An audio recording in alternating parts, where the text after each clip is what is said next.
Assalamualaikum. Okey, di sini saya nak cerita cara penggunaan emergency blanket di waktu kecemasan. Okey. Anda katalah anda sesat dalam hutan. Okey. Anda tak ada ilmu bushcraft survival. Anda tak ada ilmu hidup. Tapi anda ada ilmu sikit lah. Contohnya, okey, anda bawa emergency blanket, okey. Okey, cara penggunaan dia, anda kata anda sesat dalam hutan ataupun anda berada di puncak gunung, okey. Okey, kita perlu panaskan badan untuk selamat ni kita hindar daripada kesejukan. Antara tu emergency blanket yang dah guna lah, okey. Buka dia macam ni, buka dia, okey. Jikalau badan anda basah sebabkan hujan atau peluh sangat, okey, cara guna emergency blanket ni, kita kena buka baju buka baju. Kalau baju basah, kalau seluar basah, buka seluar, okey, tinggalkan underpants saja. Kemudian kita sarung.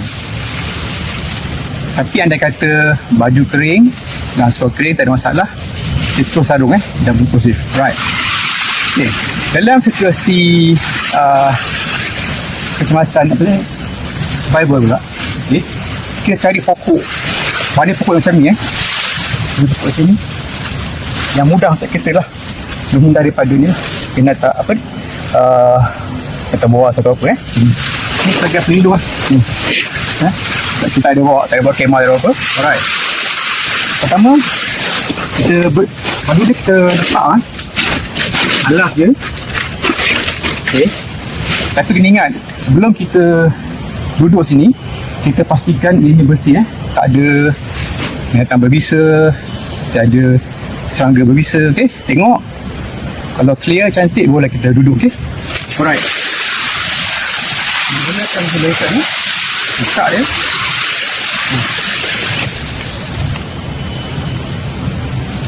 buka sepatu anda, buka sepatu anda.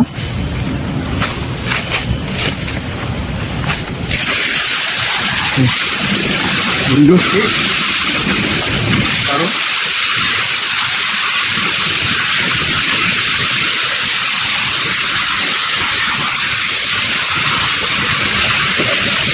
Duduk dan bungkus.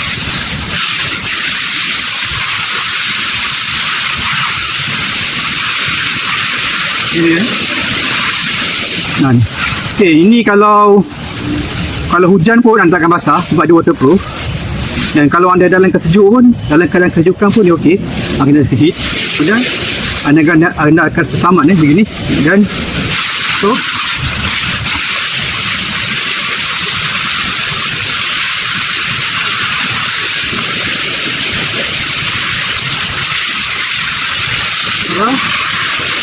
dan tidur.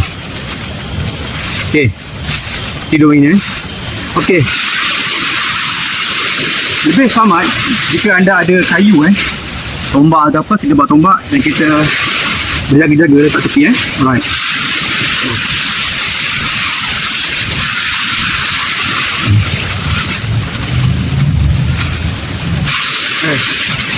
Itu dia cara penggunaan emergency blanket.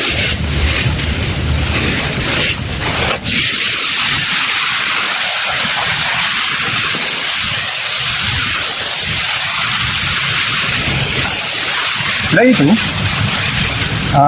emergency blanket ni juga berguna sebagai SOS untuk kita. Satu lagi, dia juga boleh jangan kemah. Kalau kita belah ni, jadikan kemah issue. Alright, ini dia emergency blanket. So, para hikers, siapa sajalah yang minat pada hutan, patut adalah satu emergency blanket ni.